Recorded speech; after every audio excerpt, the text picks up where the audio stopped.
Dans cette vidéo, je vous propose de prendre en review 5 sacs. Et vous allez me dire, oui mais sur la miniature, t'en montes que 4. C'est parce que le cinquième, il est pas très joli. C'est un Quechua 20 litres. Ça coûte 20 à 30 € chez Decathlon, ça marche très bien. Sauf que comme j'ai déjà dit dans la vidéo sur ce sac-là, j'ai cassé du matériel dedans. Mais le confort que ça m'a apporté jusque-là, ça va être difficilement justifiable de mettre plus d'argent que 20 € dans un sac. C'est pour ça que j'étais très content de recevoir celui-ci gratuitement et d'en faire une review. Donc ça, c'était le contrat que j'avais avec KNF Concept. Très sympa, il n'y a pas de souci, très gentil jusque-là. Sauf que, et avant de commencer la vidéo et de vous faire la review, je vais vous raconter une histoire. Sachez que quand on est créateur de contenu sur les réseaux, on a des partenariats, des propositions de présentation de matériel, etc. etc. On n'est pas payé pour faire la vidéo, mais ça a un coût, ça vaut de l'argent et on se fait un petit peu, on se laisse faire au départ, surtout au départ, on se fait pas payer, on reçoit le matériel, on le review, on fait une vidéo. Donc le contrat tacite, c'est quoi? C'est je fais une review de ça, je le présente comme je peux, à ma manière, dans le cadre de mon univers de chaîne et je vous dis du bien de ce sac. Sur cette chaîne, vous savez très bien que je suis aussi du genre à présenter les défauts parce que pour moi rien n'est parfait et autant le savoir avant de s'engager sur de l'argent. On achète du matériel chinois, made in China et on a ce qu'on reçoit au prix où on l'achète. C'est clair que si vous allez chez Manfrotto et que vous prenez les meilleurs sacs, Peak Design et autres, vous allez avoir des sacs de malades qui vont tenir 20, 25, 30 ans sans problème et qui sont optimisés, mais vous allez payer 4 fois le prix, 5 fois le prix. Quand vous achetez pour 24 € de batterie Anywhere, KNF ou n'importe qui d'autre, là on est chez Vemico ou Power Extra, c'est de la merde qui dépanne. On va pas se mentir. Cela dit, tout n'est pas acheté. J'aime juste pas du tout la méthode où, sachant que j'ai un truc d'affiliation avec eux, donc plus je fais de ventes à travers leur site, plus je suis rémunéré, sauf que j'ai aucune trace de comment je vais être rémunéré. Vous allez avoir 20%, mais moi je ne sais pas du tout ce que j'aurai parce qu'en fait mon tracking il est planté, il n'y a rien qui fonctionne, ils me font changer les codes et tout ça. Je vous le mets en description. Donc je vais faire ma review, je vais vous dire ce que je pense sincèrement des 5 sacs, je vais vous dire d'où ils viennent, pourquoi ils sont utiles, dans quelles conditions. Je fais ma vidéo, comme ça ils arrêtent de me harceler sur internet. La méthode est ce qu'elle est. On commence avec le premier sac que j'ai reçu avec mon Canon 100D, c'était un bundle pack de chez la Fnac. J'avais donc le Canon 100D avec une optique classique, ça m'avait coûté 500 € je crois à l'époque, c'était pas encore extrêmement cher. Enfin, on s'en fout, on est là pour parler des sacs, excusez-moi. C'est le sac le plus rudimentaire que vous allez pouvoir trouver. Il y a donc 2 compartiments, je sais pas si vous allez voir quelque chose, je te montre ici avec la lumière. Tu as 2 compartiments ici, un compartiment là. Allez, tu as encore un scratch ici pour faire un compartiment en plus. Tu as un support carte ici.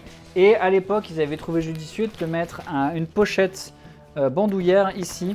Alors ça, c'est super cool si tu vas photographier quelque chose. C'est-à-dire, tu pars de chez toi, tu as une journée, tu dis « faut que j'aille photographier ça ». Tu mets tout là-dedans, tu es tranquille. La seule chose que je reproche à l'essentiel des sacs photo, c'est d'avoir l'air de sac photo avec des labels Canon, EOS et tout ça, qui donnent l'information à n'importe qui autour de toi que tu as du matos et que ce sac peut valoir un peu d'argent. C'est une des grandes raisons pour lesquelles je suis très vite passé à celui-ci. Pour 2 raisons. Parce que celui-là rentrait dedans.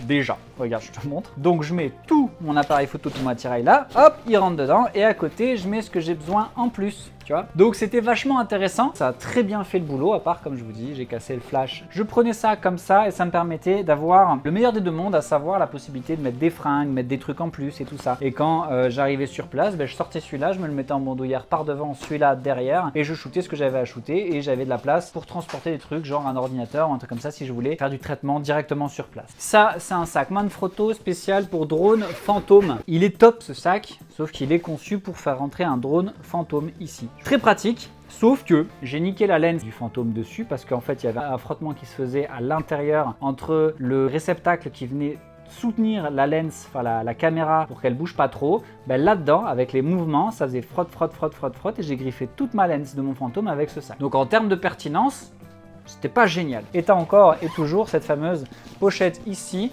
où tu vas pouvoir glisser ton ordi et ici des affaires complémentaires. Regarde, on voit encore que un jour j'étais professionnel de la photo. Et le sac en lui-même ne coûtait pas spécialement cher, je crois qu'il coûtait un peu moins de 100 balles.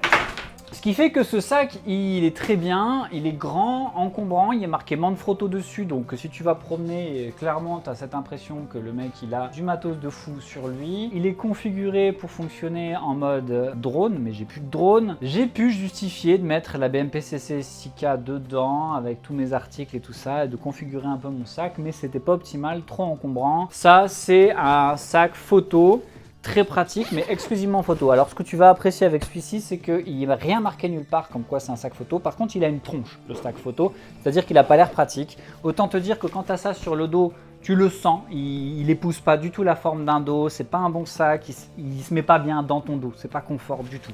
Par contre, c'est efficace. Il glisse là, hop, tu as son plus gros objectif directement braqué dessus, deux petits objectifs sur le côté, tu as toutes les places pour les cartes SD, etc.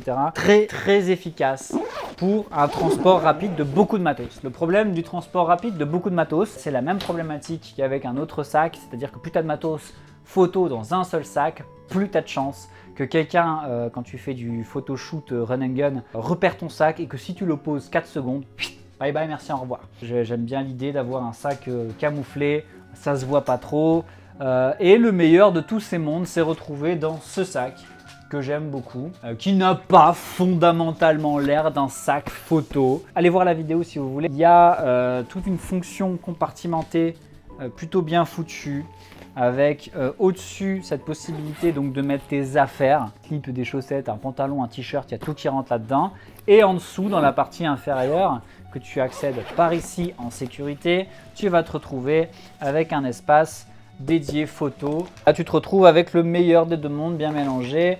Un espace pour mettre ton ordi, un espace pour mettre tes affaires, un espace pour mettre toute la partie technique. Je t'envoie sur la vidéo pour voir le détail de ce sac.